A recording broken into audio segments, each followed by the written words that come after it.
May 1943, Fort Benning, Georgia. The sun hadn't yet broken over the training grounds when Private Desmond Doss stood at attention before the reviewing board, his slight frame barely filling out his uniform, his hands trembling not from fear, but from the physical exhaustion of another failed attempt. The officers seated before him exchanged glances that communicated what their words would soon confirm. This man had no place in the United States Army. He couldn't complete the obstacle course in the required time. He couldn't march the standard 25 miles with full pack. He couldn't even disassemble and reassemble a rifle, though that failure, he insisted, was by choice rather than inability. What they didn't know, what they couldn't possibly foresee, was that this seemingly inadequate soldier would soon demonstrate a form of courage that would redefine heroism itself. Before we dive into this story, make sure to subscribe to the channel and tell me in the comments where you're watching from. It really helps support the channel. The young man standing before them would transform from the weakest link in his company into a symbol of valor so extraordinary that even hardened combat veterans would struggle to comprehend how one person could accomplish what he did on a single night in the Pacific Theater. Desmond Thomas Doss had arrived at basic training in April of 1942 with a conviction that set him apart from every other recruit. He would serve his country, but he would never carry a weapon. The son of a Seventh-day Adventist carpenter from Lynchburg, Virginia, Doss had grown up with two unshakable beliefs: that Saturday was the Sabbath and must be kept holy, and that the commandment about taking human life meant exactly what it said. These weren't abstract theological positions for Desmond. They were as real to him as the Georgia clay beneath his boots. His company commander, Captain Vernon, had dealt with conscientious objectors before, but never one quite like Doss. Most COs refused all military service and accepted imprisonment or alternative service. Doss wanted to serve as a combat medic, to run toward danger rather than away from it, but without carrying the means to defend himself. It made no sense to Vernon, a man who had spent 15 years in the army and understood survival through the simple mathematics of firepower. On Doss's third week of training, Sergeant Howell, a veteran of the North Africa campaign, pulled him aside after another disastrous performance on the rifle range. Doss had refused even to touch the M1 Garand that Howell held out to him. "Son," Howell said, his voice carrying the weariness of a man who had already seen too many young soldiers fail to return home. "So you understand what you're asking for? You want to go into combat without a weapon. Do you know what happens to medics in the field?" Doss met his gaze steadily. "I know they save lives, Sergeant. That's what I intend to do." "The casualty rate for medics in the Pacific is running at 43%, Howell continued, pulling out a crumpled report from his pocket. "That's with them carrying sidearms for self-defense. Without a weapon, you're asking to become a statistic." But Doss wouldn't budge, and his stubbornness became legendary throughout the company. The other soldiers in the 77th Infantry Division began to see him as a liability, someone whose principles would endanger them all. His bunkmate, Private Glenn, was among the most vocal critics. "We're going to be counting on each other out there," Glenn said one evening in the barracks, his voice carrying to the dozen other men who lay on their bunks in the sticky Georgia heat. "Every man needs to carry his weight. You can't even finish the obstacle course, Doss. How are you going to carry wounded men? How are you going to survive long enough to help anyone?" The words stung because they contained truth. Desmond Doss weighed 140 pounds soaking wet, stood 5 feet and 7 inches tall, and looked more like a teenager than a soldier. He had failed the initial physical fitness requirements multiple times. His performance in training exercises consistently ranked in the bottom 10% of his company. When the unit practiced evacuating wounded soldiers, Doss struggled to carry men half the distance his fellow medics could manage. Lieutenant Phillips, the company's executive officer, had recommended Doss for discharge 3 times, each recommendation growing more insistent. The paperwork sat on Captain Vernon's desk, requiring only a signature to send this troublesome private back to civilian life. But something held Vernon back, though he couldn't quite articulate what it was. Perhaps it was the quiet determination in Doss's eyes, or the way he volunteered for every extra duty, despite the contempt of his fellow soldiers, or the fact that he spent his limited free time studying field medicine with an intensity that bordered on obsession. The situation reached a crisis point in October of 1943 when Doss refused to carry a weapon during a weekend training exercise. The entire company had been scheduled for a 72-hour field problem, but it fell over a Saturday, Desmond's Sabbath. He had requested accommodation for his religious observance, a request that Captain Vernon denied. The compromise reached was that Doss could participate without carrying a rifle, but he would be expected to perform all other duties. That weekend exercise became a turning point, though not in the way anyone expected. The scenario involved a mock attack on a fortified position, followed by the evacuation of simulated casualties through difficult terrain. The temperature climbed to 97 degrees. The humidity made every breath feel like inhaling water, and the weight of full combat gear turned the 5-mile trek into an ordeal that left several soldiers requiring actual medical attention. Doss worked through that entire weekend with a quiet efficiency that caught several officers' attention. While other soldiers rested during breaks, he studied the terrain, memorized evacuation routes, and practiced his litter-carrying technique. When Private Morrison collapsed from heat exhaustion during the exercise, it was Doss who noticed first, who provided immediate treatment, and who organized 3 other soldiers to construct an improvised stretcher from branches and ponchos. "Kid's got something," Sergeant Howell admitted to Captain Vernon that Sunday evening, watching Doss clean and reorganize his medical supplies for the 3rd time that day. "Don't know what it is exactly, but he's got something." By the time the 77th Division completed training and shipped out to the Pacific in March of 1944, Doss had earned a grudging acceptance from some of his fellow soldiers, though many still considered him a liability.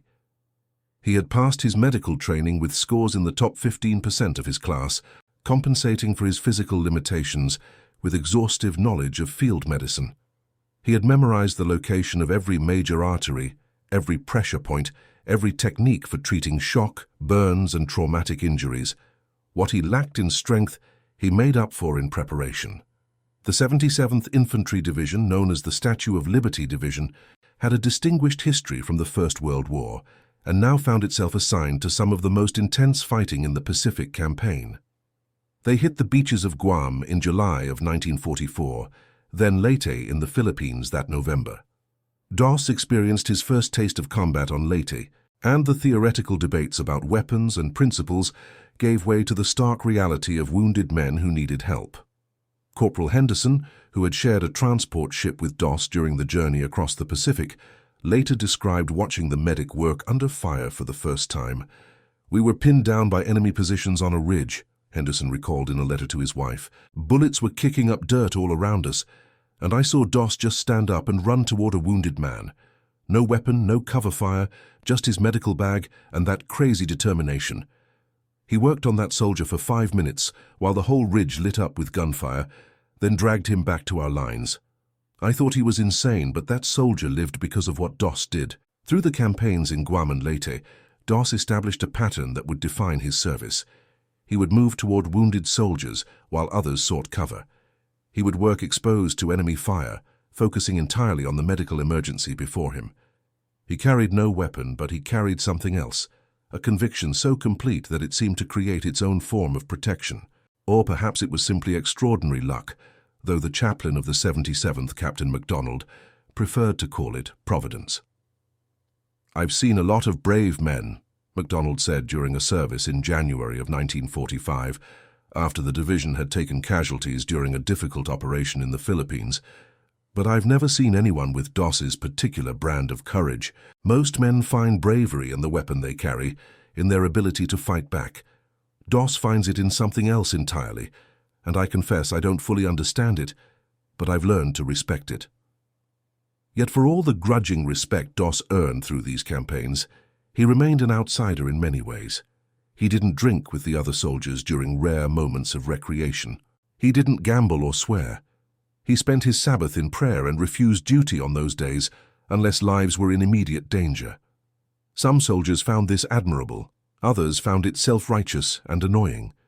The debate about Desmond Doss's worth as a soldier continued even as his service record accumulated commendations. The nature of war in the Pacific theater differed fundamentally from the European campaigns.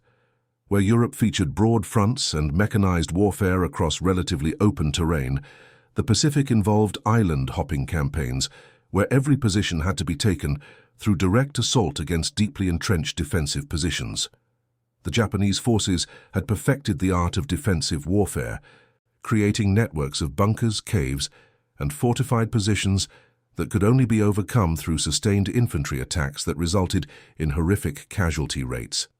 For the American forces, this meant that medics like Doss became absolutely critical to survival.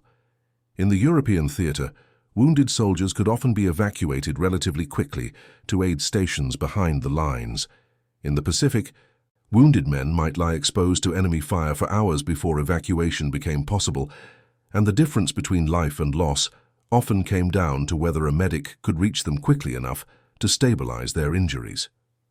Doss understood this dynamic instinctively. During the Leyte campaign, he developed techniques for working in exposed positions, methods for providing emergency medical care while under fire, systems for quickly triaging multiple casualties to determine who needed immediate attention and who could wait. His fellow medics watched and learned from him, noting how Doss seemed to have an almost supernatural ability to assess a wounded soldier's condition at a glance, to know exactly what intervention would save a life and what would merely delay the inevitable. Private James Dorris, who served in the same company as Doss throughout the Pacific campaigns, later wrote in his memoir about watching Doss work on a wounded machine gunner during a firefight on Leyte. The man had been hit in the chest, and the wound was severe, Dorris recalled. I was certain he was gone, that nothing could be done. But Doss got to him, worked on him for maybe 3 minutes, and somehow stabilized the wound enough that we could get him back to the aid station. That machine gunner survived, went home to Indiana, and lived another 40 years. I never forgot watching Doss work that day. The absolute focus, the refusal to accept that the situation was hopeless. Then came Okinawa. The invasion of Okinawa began on April 1, 1945, involving the largest amphibious assault in the Pacific War. Nearly 500,000 American troops participated in the operation, facing a Japanese garrison of approximately 100,000 soldiers who had transformed the island into an interlocking series of fortified positions designed to exact maximum casualties from any attacking force. The Japanese commander, Lieutenant General Mitsuru Ushijima, had studied American tactics extensively and developed a defensive strategy that abandoned the beaches in favor of prepared positions inland, where the terrain favored the defenders. The 77th Infantry Division landed as part of this massive operation, initially facing relatively light resistance as they moved inland from the beachhead. But as April progressed and American forces pushed deeper into the island's interior, they encountered increasingly sophisticated defensive positions. Every hill, every valley, every ridge had been incorporated into Ushijima's defensive network, creating a battlefield where advancement could be measured in yards rather than miles, and where each small tactical objective required sustained effort and produced casualty lists that grew longer with each passing day. By late April, the division found itself assigned to capture a particularly strategic position, a 400-foot escarpment that American forces had designated the Maida Escarpment, though the soldiers who fought there would give it another name, Hacksaw Ridge. The ridge dominated the surrounding terrain, providing observation and fields of fire that made it invaluable to whoever controlled it. The Japanese had fortified it extensively, creating a defensive network that included caves, tunnels, and concealed positions that allowed them to pour devastating fire on anyone attempting to scale the cliff. The topography of Hacksaw Ridge presented unique challenges for the attacking American forces. The escarpment rose nearly vertically from the surrounding terrain, its face too steep for a conventional assault. The only practical approach involved climbing cargo nets and rope ladders under direct enemy observation. Emerging onto a relatively flat plateau, approximately 500 yards long and 200 yards wide. This plateau offered no natural cover, no trees, no terrain features that could provide concealment from the defensive positions that ringed its perimeter. Lieutenant Colonel Stephen Hamilton, who commanded the battalion tasked with taking the ridge, studied aerial reconnaissance photographs and topographic maps before the assault, looking for some tactical advantage that might reduce the inevitable casualties.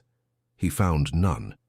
The position would have to be taken through direct assault, through soldiers climbing those cargo nets under fire and establishing a foothold on the top, through sheer determination and willingness to accept losses. "I've seen difficult objectives before," Hamilton confided to his operations officer the night before the assault began. "But this one is as bad as any I've encountered.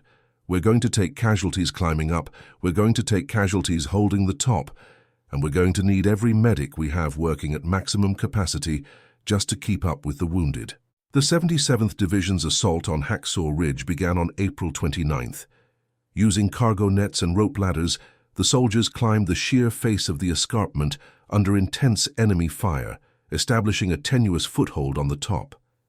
Doss made the climb with his medical supplies, his Bible tucked into his uniform, and the same absence of weaponry that had sparked so much controversy during training. Private First Class Leo Branton, who climbed the escarpment alongside Doss that first day, later described the scene at the top. "It was like climbing into a nightmare," Branton wrote in his diary. "The ridge was maybe 500 yards long and 200 wide. No trees left standing, just shattered stumps and shell craters, and the constant sound of machine gun fire. The enemy had positions all around the edge, and they had the whole top of that ridge sighted in. You couldn't move without drawing fire." The first day's assault established American presence on the ridge, but at a terrible cost. Casualties mounted throughout the day as soldiers attempted to expand the perimeter and neutralize the enemy positions that made holding the ground so hazardous. By nightfall, the American forces had suffered over 100 casualties, and the tactical situation remained precarious at best. The decision was made to withdraw down the escarpment for the night, to regroup and try again the next day. For 3 days, American forces held the top of Hacksaw Ridge during daylight hours, then withdrew down the escarpment each night as Japanese counterattacks threatened to overrun their position. Each day brought casualties that mounted with arithmetic precision. Each day Doss moved among the wounded, providing what aid he could, helping to lower injured men down the cliff face to evacuation points below.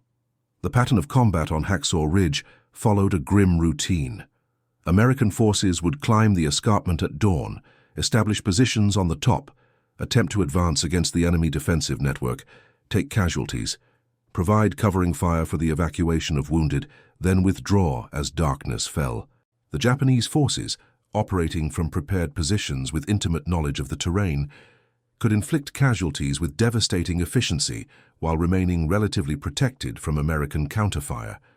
Doss worked throughout these 3 days with the same focused intensity he had demonstrated in earlier campaigns, but the sheer volume of casualties on Hacksaw Ridge exceeded anything he had previously experienced. There were moments when he had 5 or 6 wounded men requiring simultaneous attention, when he had to make rapid decisions about who needed immediate treatment and who could wait, when the number of soldiers crying out for help exceeded his capacity to reach them all. On the evening of May 1st, after the day's withdrawal from the ridge, Doss sat with several other medics from the battalion, discussing the medical challenges posed by Hacksaw Ridge. The primary problem was evacuation time. A wounded soldier on the top of the ridge was at least 30 minutes away from the aid station at the base of the escarpment, assuming the evacuation went smoothly.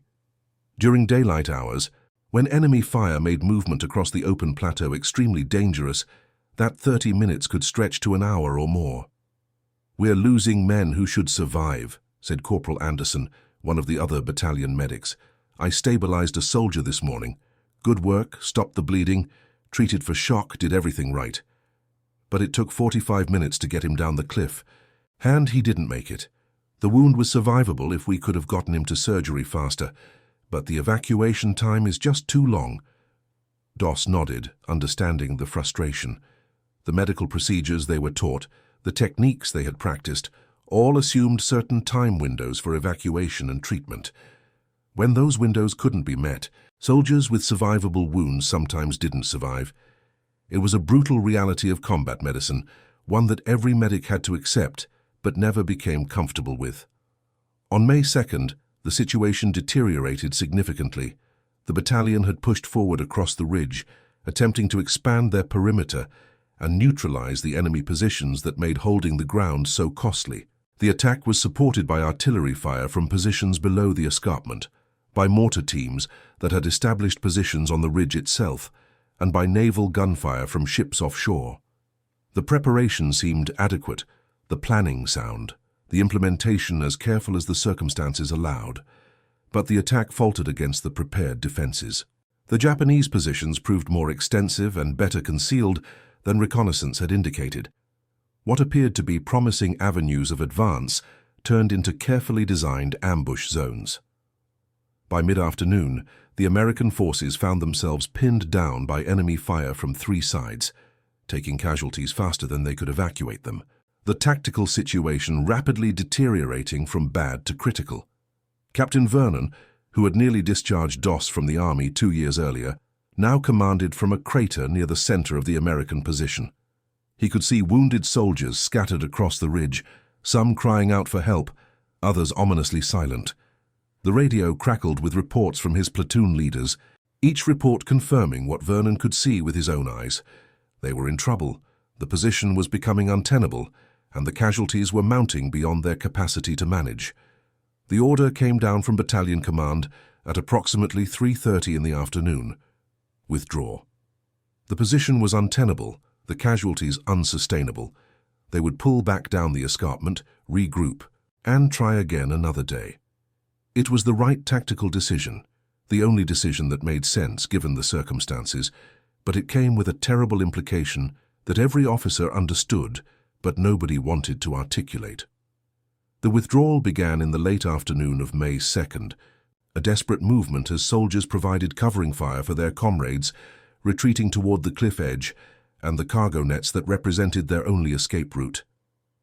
Vernon did a mental count of his men, accounting for those who could walk, those being helped by their fellows, those already on their way down the cliff. Then he realized something that made his stomach clench with a fear that had nothing to do with enemy fire. The wounded who couldn't walk were still out there, scattered across the ridge. There were at least a dozen, maybe more soldiers too injured to reach the evacuation point on their own. Standard doctrine in such situations was brutal and clear. You saved who you could, and you left the rest. The needs of the many outweighed the needs of the few.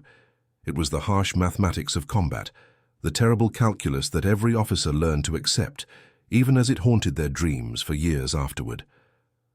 Vernon stood at the cliff edge, watching his able-bodied soldiers descend the cargo nets, and tried to accept what was happening. Those wounded men on the ridge would be captured, or worse, by enemy forces once the Americans withdrew. There was nothing he could do about it. The tactical situation left no alternatives. He was making the right decision, the only decision possible under the circumstances.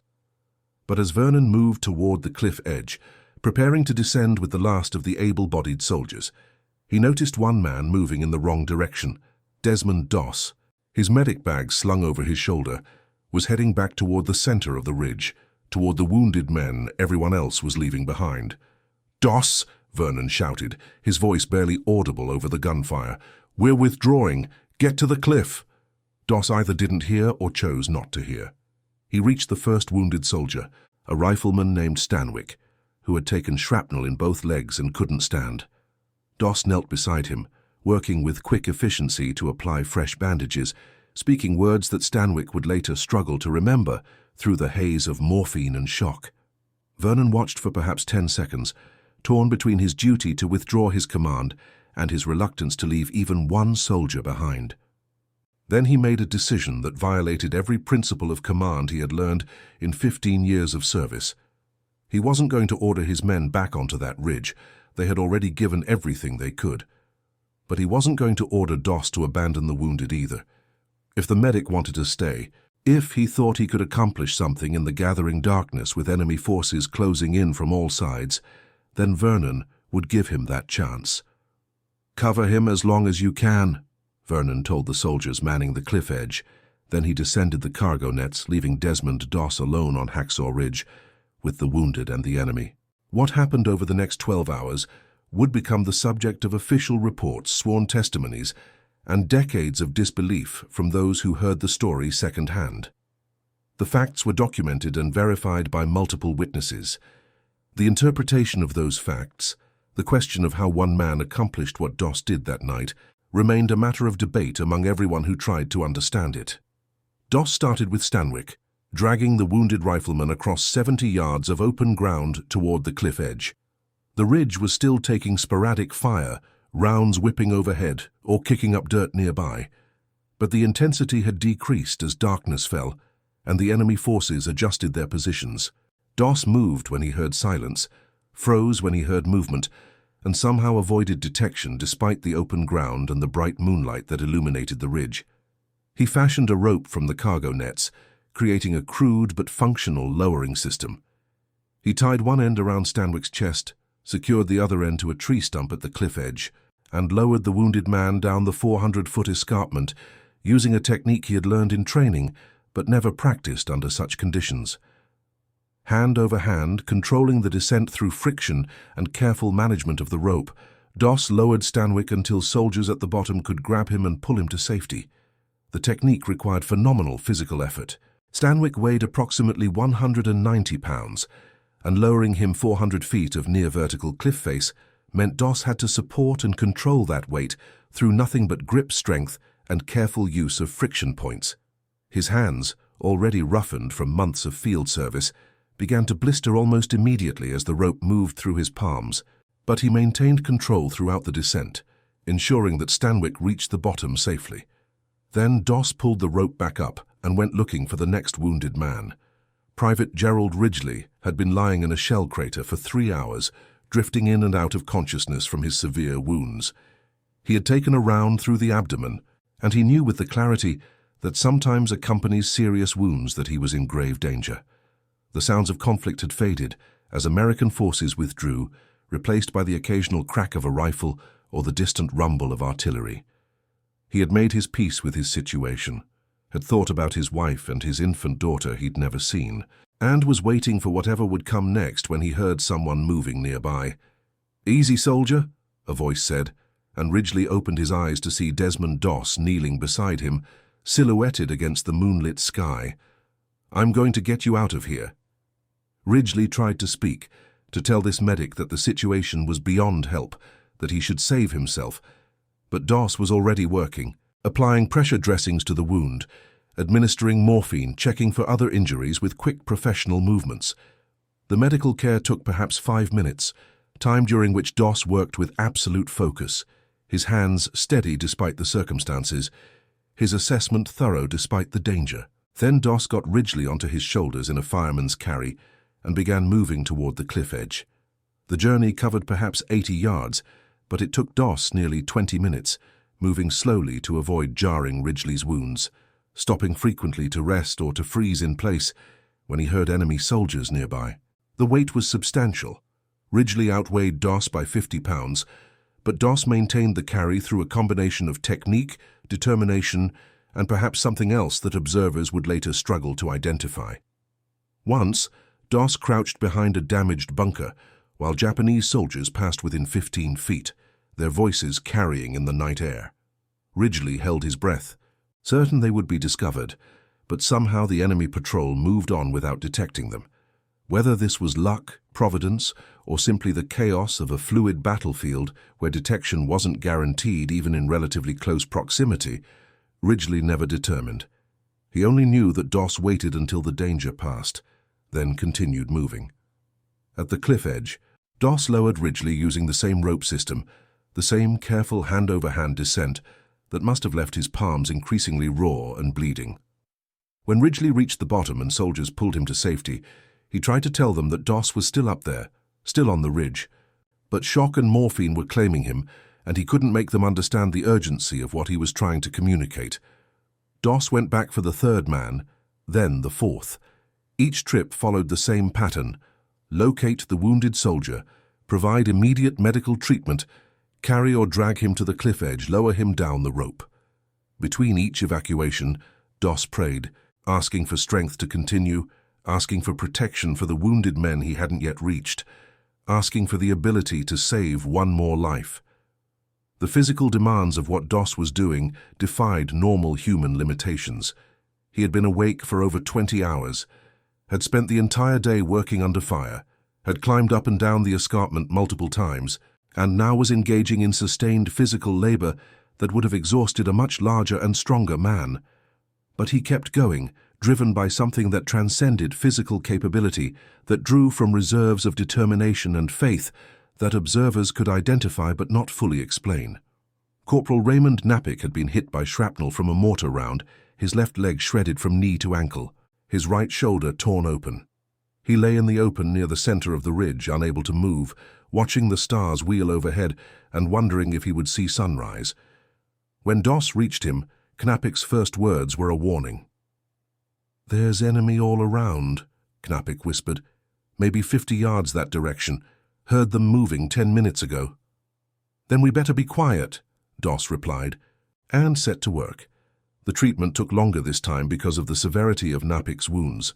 Doss had to stabilize the leg, splinting it with pieces of wood from a shattered crate, wrapping it tight enough to prevent further damage, but not so tight as to cut off circulation.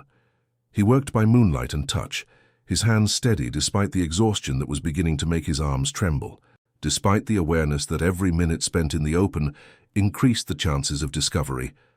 The medical procedures Doss performed that night demonstrated the value of his exhaustive study during training.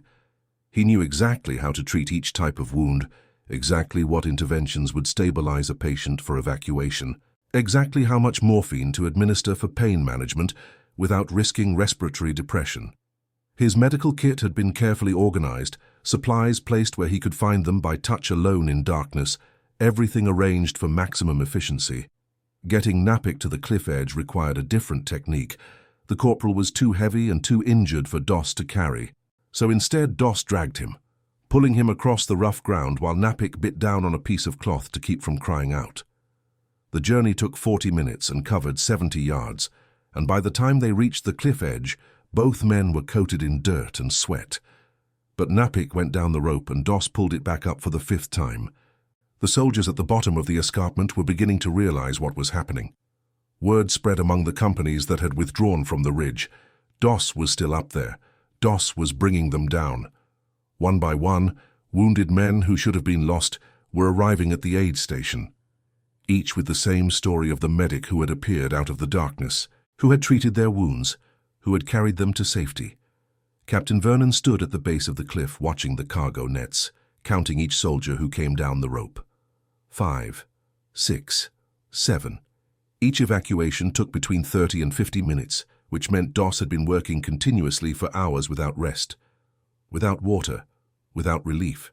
Vernon found himself doing calculations that seemed impossible. How much did the wounded men weigh? How much strength would it require to carry them?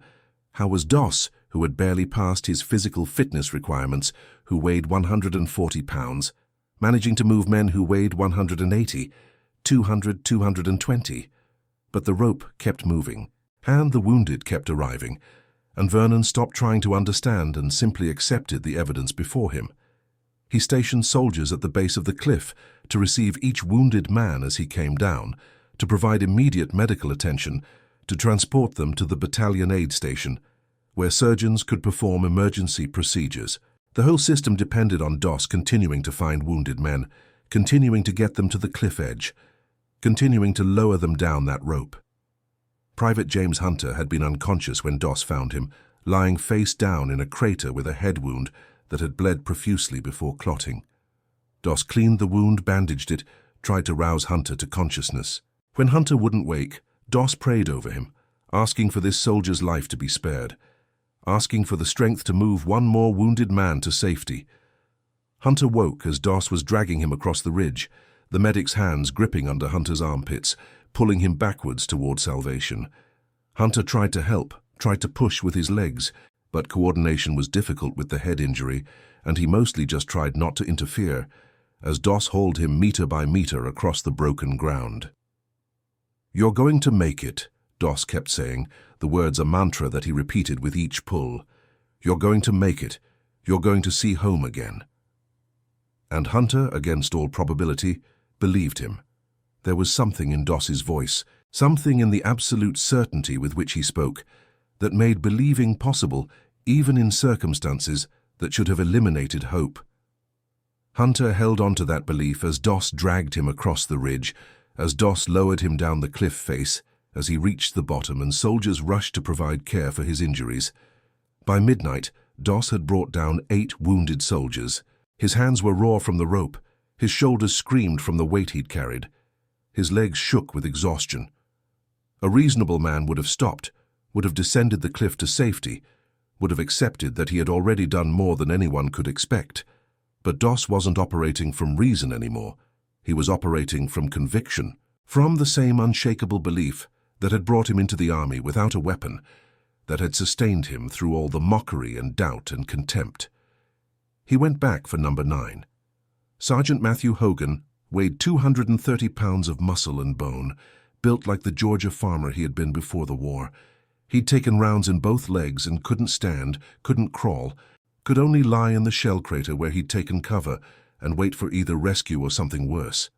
When he saw Doss appear at the crater's edge, Hogan almost laughed at the absurdity of it. "No way you can move me," Hogan said, his voice tight with pain. "I outweigh you by 90 pounds, kid. Save yourself." Doss didn't answer with words.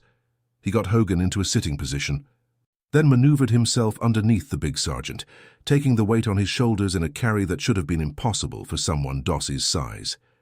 He stood on legs that trembled, took one step, then another, then kept walking. The biomechanics of what Doss accomplished defied standard understanding of human capability. A man of his size and build should not have been able to carry someone who outweighed him by that margin, not across rough terrain, not for the distance required. Physical trainers and military medical personnel would later study the details and find no adequate explanation in normal physiology. Yet Hogan came down that rope, arriving at the bottom with the same story every other wounded soldier told. Doss had found him, had treated him, had carried him to safety. The journey to the cliff edge took an hour.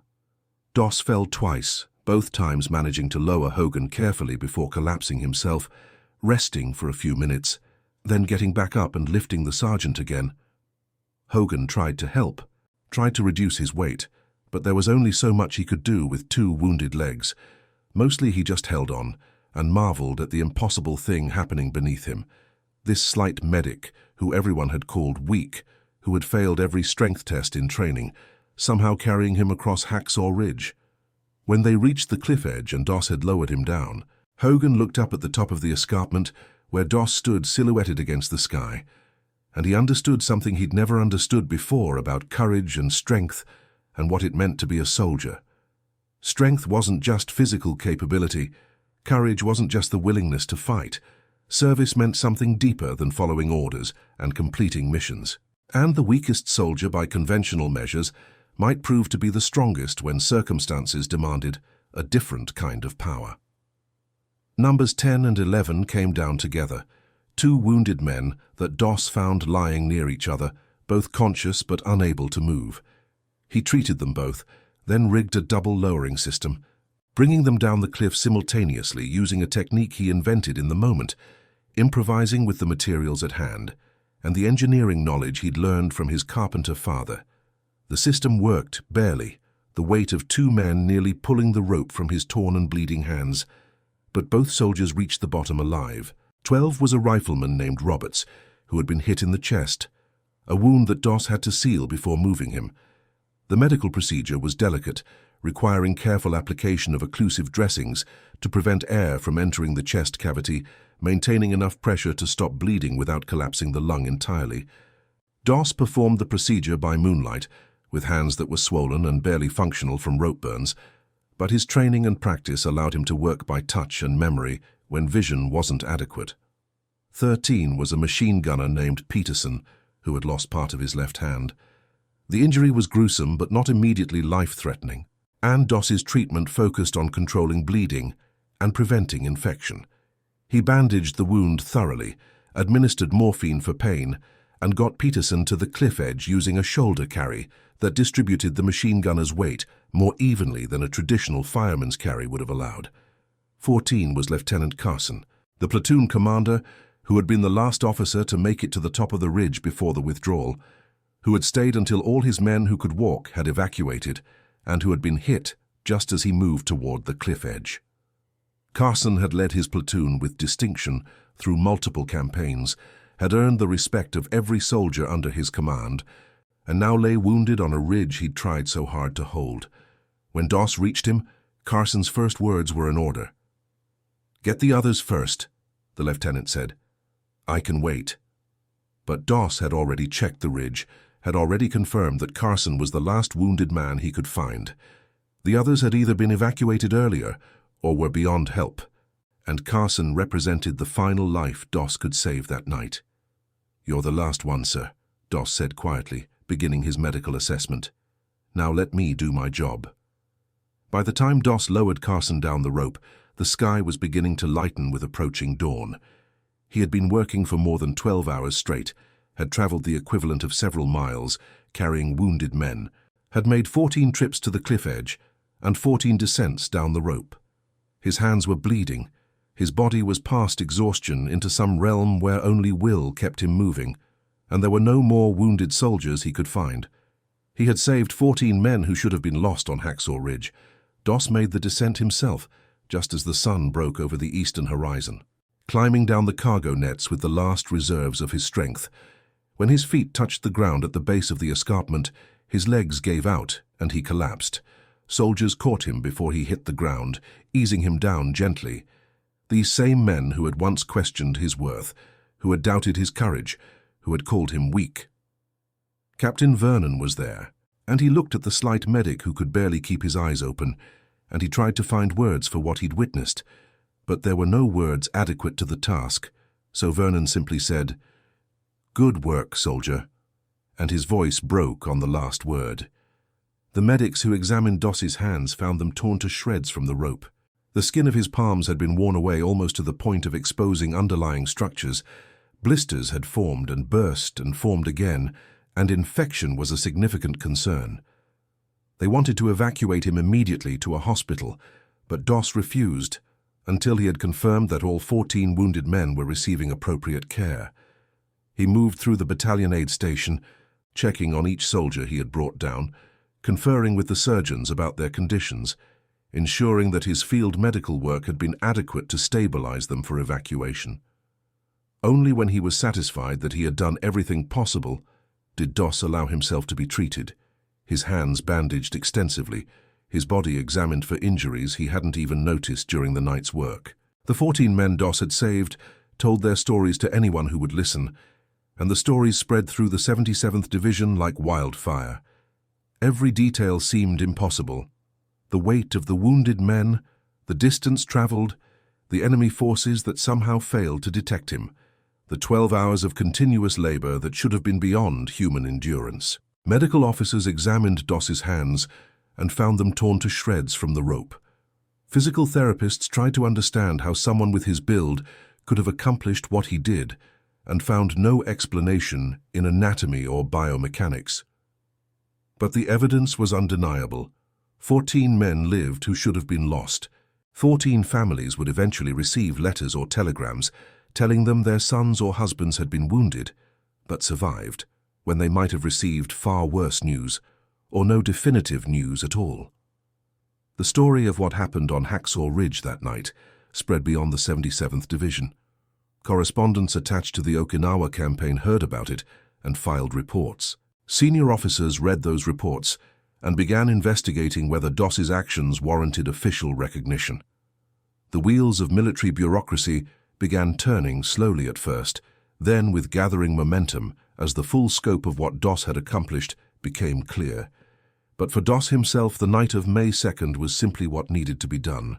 When interviewed later by military investigators compiling evidence for commendations, he was characteristically modest about his actions. "Those men needed help," Doss said simply. "I'm a medic. Helping wounded soldiers is my job. I just did my job." The investigator pressed him, trying to understand the motivation that had led Doss to stay on the ridge when everyone else withdrew, to work through the night in enemy territory, to accomplish feats of strength and endurance that seemed beyond human capability. "Did you ever consider retreating with the rest of the unit?" the investigator asked. Doss shook his head. "There were wounded men on that ridge. How could I leave them? They were counting on me. Every soldier who goes into combat knows that if they get hit, a medic will come for them. That's the promise we make. I couldn't break that promise. But you were alone, unarmed, in enemy territory. Weren't you afraid?" Doss considered the question carefully before answering. "I was afraid," he admitted, "but I also had faith. I prayed before each trip across that ridge, asked God to help me save one more man, and each time I was able to find another wounded soldier, was able to get him to safety. That wasn't just me, that was something more." The battle for Hacksaw Ridge continued for another 2 weeks after Doss's extraordinary night. The 77th Division finally secured the position through grinding incremental gains, each yard purchased with casualties that mounted into the hundreds. The escarpment that had dominated the battlefield for so long finally fell to American control on May 21st, and the island campaign continued into June before Okinawa was fully secured. Doss continued serving as a medic throughout this period, continuing to refuse to carry a weapon, continuing to run toward wounded soldiers while others sought cover. His hands healed slowly, the rope burns taking weeks to close, leaving scars that he would carry for the rest of his life.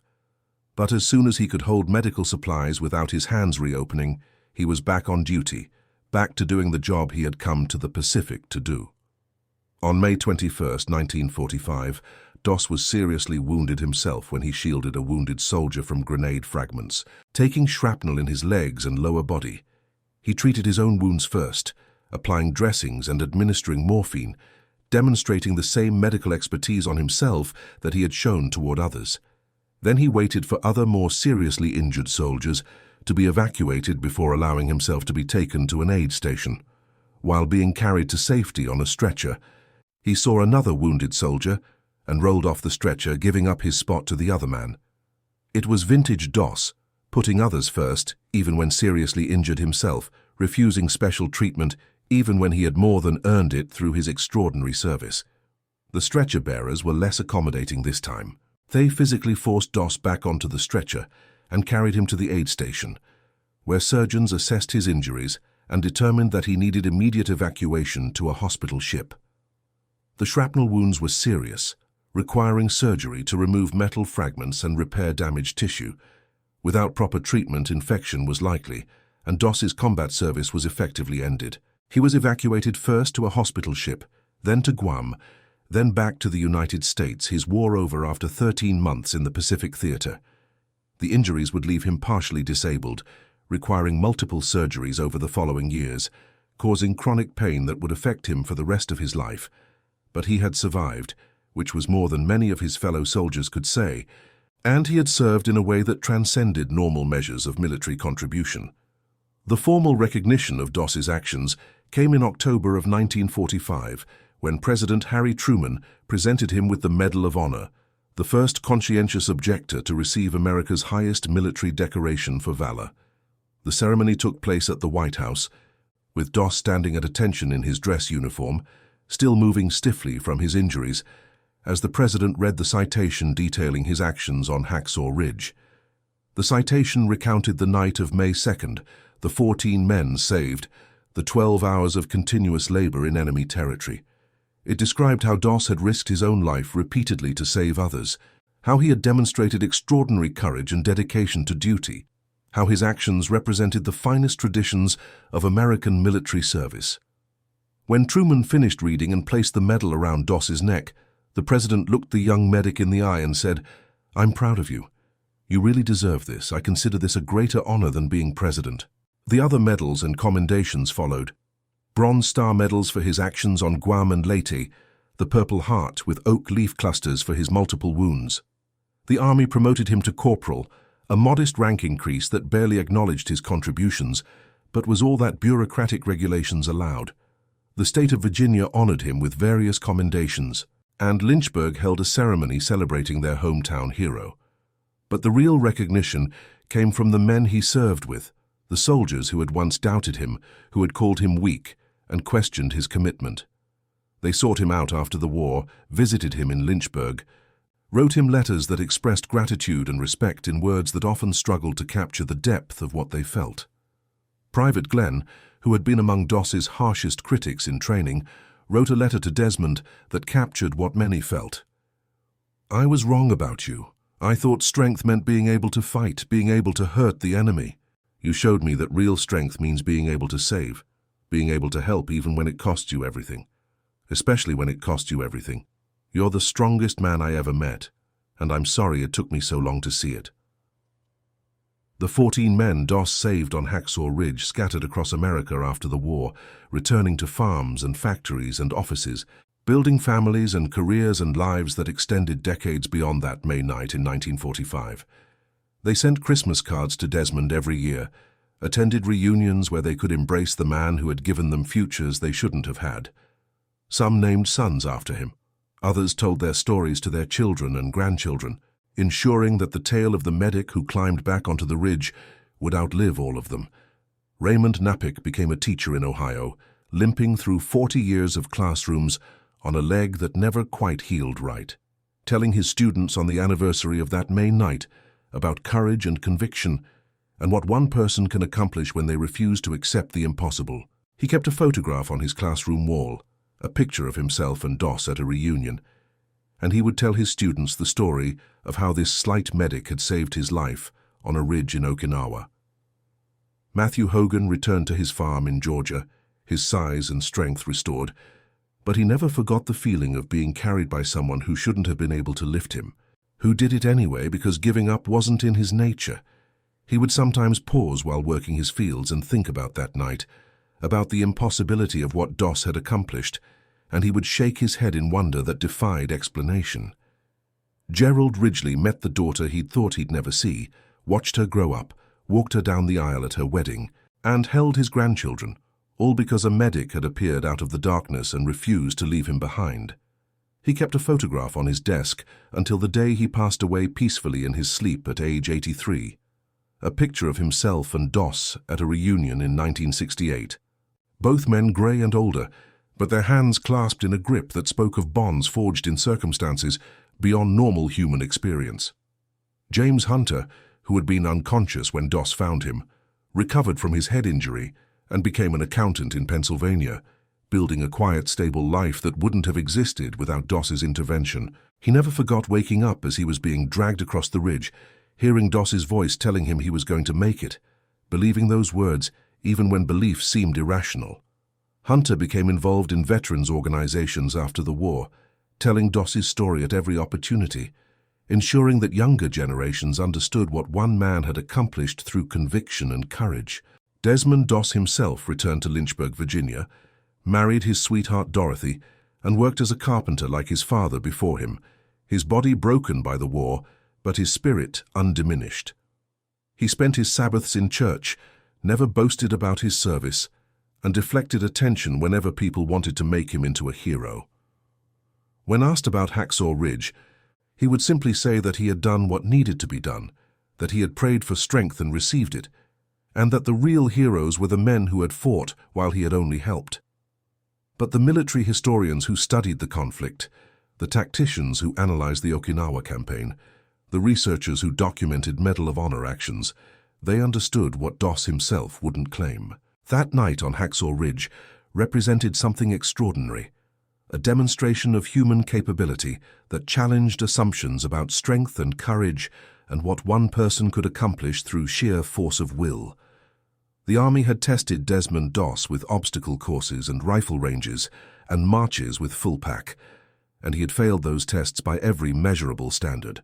But Hacksaw Ridge administered a different kind of test, one that measured heart instead of muscle, conviction instead of physical capability, moral courage instead of firepower. And on that test, Doss achieved a score that few soldiers in history could match.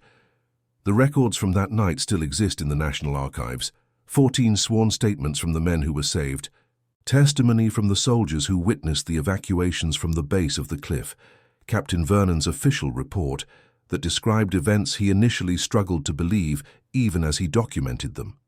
The rope that Doss used was recovered after the conflict and examined by military engineers, who tried to understand how it could have supported the weight.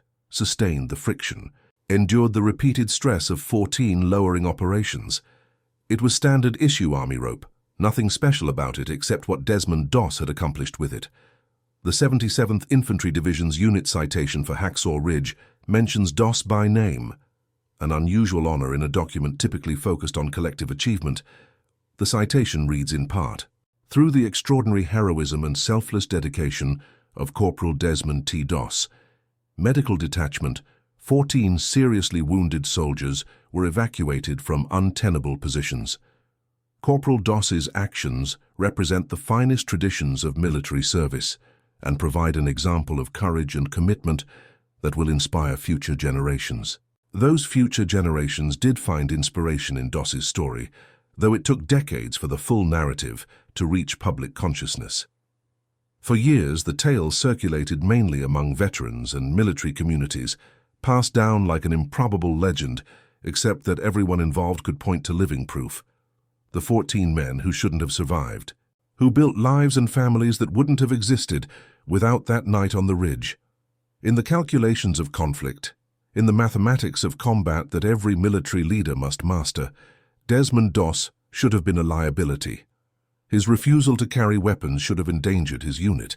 His physical limitations should have disqualified him from service. His religious convictions should have placed him in alternative service far from combat zones.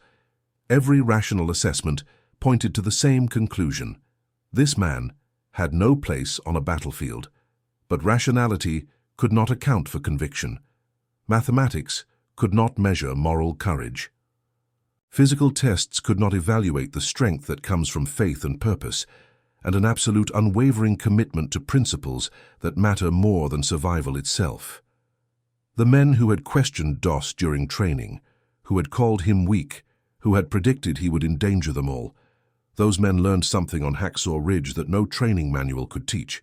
They learned that strength takes many forms, that courage exists in many varieties, that the weakest soldier by conventional measures might prove to be the strongest when circumstances demand a different kind of power. And perhaps most importantly, they learned that one person who refuses to accept defeat, who maintains conviction in the face of overwhelming opposition, who keeps going when every rational voice says to stop, that one person can change outcomes that appeared inevitable, can save lives that seemed beyond saving, can accomplish the impossible through nothing more than absolute refusal to accept that it is impossible. Doss lived until March of 2006, reaching the age of 87, despite the chronic health problems that stemmed from his service.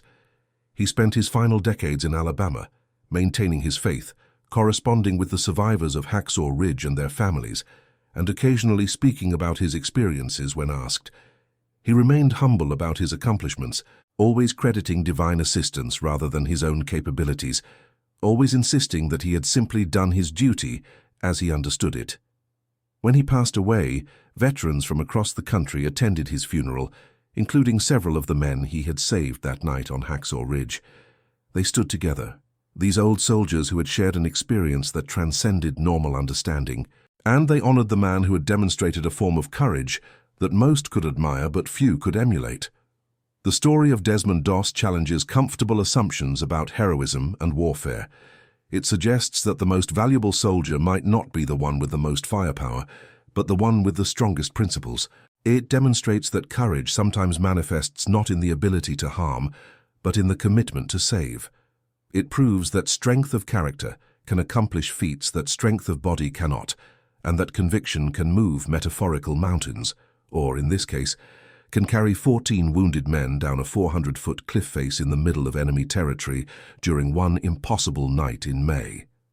The escarpment still stands on Okinawa, though the jungle has reclaimed much of what was once a barren battlefield.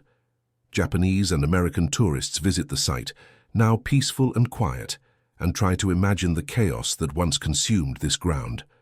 A memorial marks the location, listing the units that fought there, commemorating the thousands who fought to take and defend this strategic position.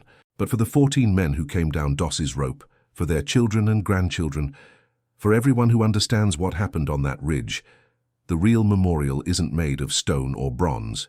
It's made of lives lived that shouldn't have been lived, of families built that shouldn't have existed, of futures created through the actions of one medic who failed every army test that measured conventional strength, but passed the only test that truly mattered.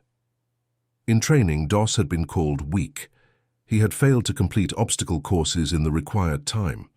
He had struggled to carry simulated casualties, the distances his fellow medics managed easily. He had been recommended for discharge, labeled a liability, questioned and doubted by almost everyone who encountered him. Every objective measure of physical capability suggested he wasn't suited for combat service. But on Hacksaw Ridge, when it mattered most, when lives hung in the balance, Doss demonstrated a strength that had nothing to do with muscles or athletic ability. He demonstrated the strength of conviction, the power of faith, the extraordinary capability that emerges when someone refuses to abandon principles, even when those principles seem to demand the impossible. 14 men came down that rope because one medic refused to leave them behind. 14 families avoided tragedy because one soldier stayed on the ridge when everyone else withdrew. 14 futures existed because one man who failed every conventional test of strength accomplished something that stronger men could not. And that concludes our story. If you made it this far, please share your thoughts in the comments. What part of this historical account surprised you most? Don't forget to subscribe for more untold stories from World War II, and check out the video on screen for another incredible tale from history. Until next time.